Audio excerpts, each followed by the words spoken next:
నమస్తే, welcome to Suman TV. నేను మీ విష్ణు. ప్రస్తుతంతో పాటు certified financial planner Madhavi Reddy గారు ఉన్నారు. సో వారితో మాట్లాడి నిన్నటి బడ్జెట్లో ఏ రంగాలకు ఎంతెంత కేటాయించారు, మరి ఆ కేటాయింపుల వల్ల ఆయా రంగాలలో ఎంత మేర వృద్ధి చోటు చేసుకోబోతుంది అనే విషయాల గురించి వారి విశ్లేషణ ద్వారా తెలుసుకుందాం.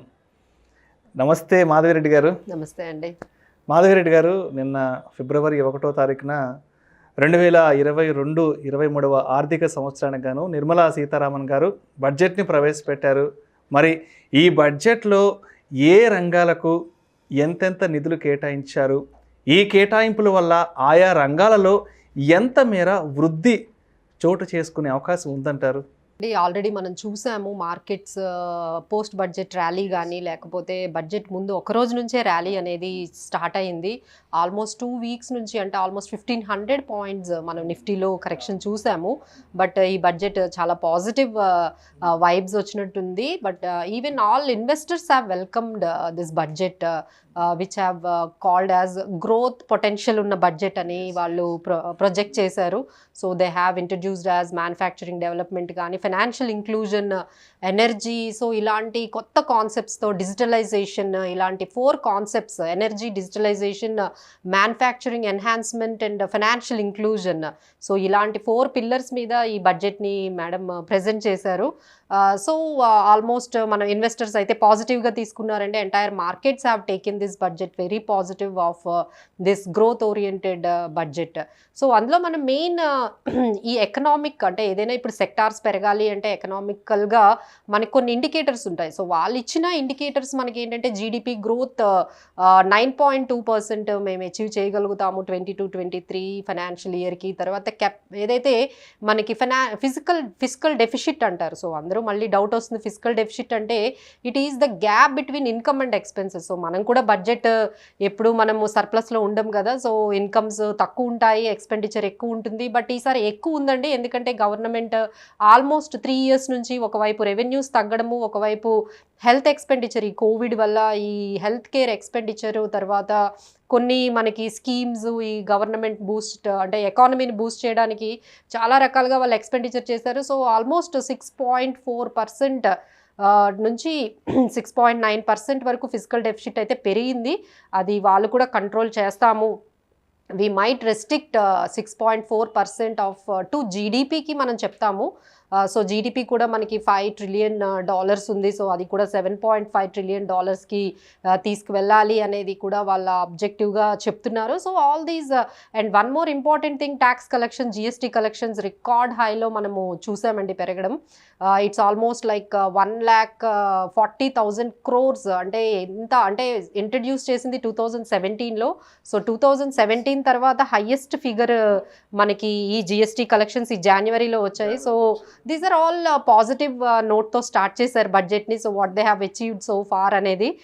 So and let's get back to this like వాళ్ళ అనౌన్స్మెంట్స్ వల్ల ఎలాంటి స్టాక్స్ పెరుగుతాయి. సో అందరూ ఎదురు చూసేది, ఇన్వెస్టర్స్ అందరూ వాళ్ళు అనుకునేది ఏంటంటే ఎలాంటి స్టాక్స్ ఇంపాక్ట్ చేయబోతున్నాయి ఈ బడ్జెట్, ఏ స్టాక్స్ పాజిటివ్గా వెళ్ళబోతున్నాయి ఈ అనౌన్స్మెంట్స్ వల్ల అనేది చూస్తున్నారండి. So first one we will start with like ITC. So ఈసారి ఐటీసీతో ఎందుకు స్టార్ట్ చేసామంటే, ఫస్ట్ టైం ఈ బడ్జెట్లో టొబాకోకి ఎలాంటి ట్యాక్సెస్ వేయలేదు, ఎస్పెషల్లీ సిగరెట్స్ మీద కానీ. So that it has taken as positive. So ITC మనకి కొంచెం బ్రేక్అవుట్ అయ్యే ఛాన్సెస్ ఎక్కువగా కనిపిస్తున్నాయి. ఆ తర్వాత మనకి టైటన్ కంపెనీకి కొంచెం పాజిటివ్గా ఉంది, ఎందుకంటే పాలిష్ డైమండ్ కస్టమ్స్ డ్యూటీని కట్ చేశారు.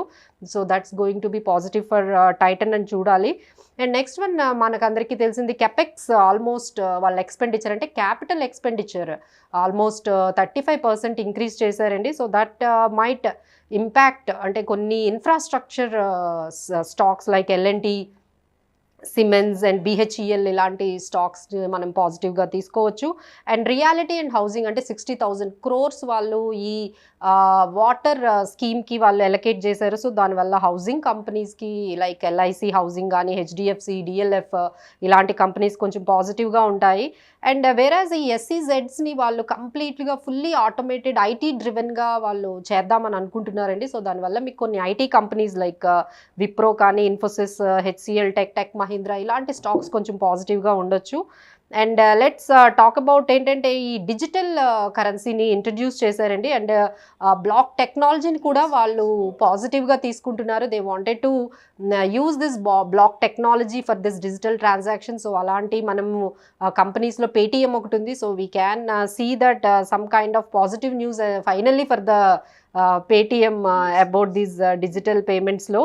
And national highways network will be expanded by 25,000 kilometers expand చేస్తామని చెప్పారు. సో దానివల్ల మనకి కొన్ని అశోక్ బిల్కాన్ కానీ ఎల్ఎన్టీ ఐఆర్బి ఇన్ఫ్రా ఇలాంటి కంపెనీస్ మీద మంచి ఇంపాక్ట్ ఉంటుంది. And chemical free natural farming ఈసారి అంతా గ్రీన్ ఎనర్జీ మీద కొంచెం కాన్సన్ట్రేట్ చేసినట్టుగా కనిపిస్తుందండి. So chemical free natural farming అనేది ప్రమోట్ చేయాలి. సో దాంట్లో మనం చూసుకున్నట్లయితే ఫెర్టిలైజర్ స్టాక్స్ కొంచెం లైమ్ లైట్లోకి రాబోతున్నాయి, like Chambal fertilisers and Deepak fertilisers అనే కంపెనీస్.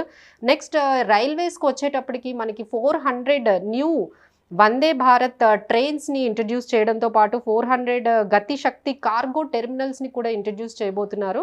సో దానికి సంబంధించి మనకి ఇండియన్ రైల్వేస్, ఐఆర్సిటిసి, నెక్స్ట్ కాన్కార్ ఇలాంటి రైల్వేస్కి సంబంధించిన మీరు స్టాక్స్ని కూడా మీరు ఈ సెక్టార్కి సంబంధించిన స్టాక్స్ని మీరు యాడ్ చేసుకోవచ్చు. అండ్ నెక్స్ట్ వన్ ఏంటంటే లైక్ బ్యాటరీ స్వాపింగ్ అండి. So they have introduce this EV ఏవైతే ఎలక్ట్రిక్ వెహికల్స్ ఉన్నాయో సో వాళ్ళు ఫేస్ చేస్తున్న ప్రాబ్లమ్స్కి ఏంటంటే బ్యాటరీ స్వాపింగ్ని పాలసీని తీసుకొచ్చారు. సో దీనివల్ల మనం Exide industries and like Amar Raja batteries ఇలాంటి బ్యాటరీ రిలేటెడ్ స్టాక్స్ని కూడా మీరు చెక్ చేసుకోవచ్చు.